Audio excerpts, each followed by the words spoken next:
وَإِذْ اور جب یمکر بک خفیہ تدبیر کرنے لگے آپ کے بارے میں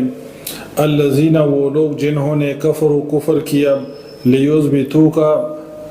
کہ تمہیں قید کر لیں او یقتلوک یا قتل کر دے تمہیں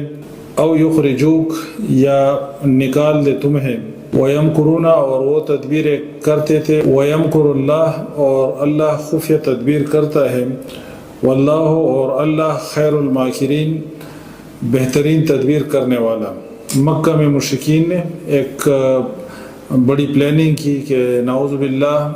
پیغمبر صلی اللہ علیہ وسلم کو یا قتل کر دے یا ان کو قید کر لے یا ان کو یہاں سے نکال لے۔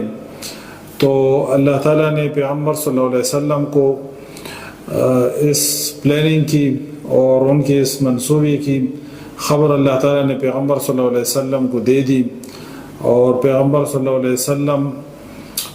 وہاں سے بحفاظت نکل گئے۔ رات کو اپنے گھر سے پیغمبر صلی اللہ علیہ وسلم نکلے اور ہجرت کی مدینے کی طرف، پہلے غار ثور کی طرف چلے اور وہاں سے پھر آگے ہجرت کی، اور اس طرح اللہ تعالیٰ نے ان کی اس تدبیر کو ناکام کیا۔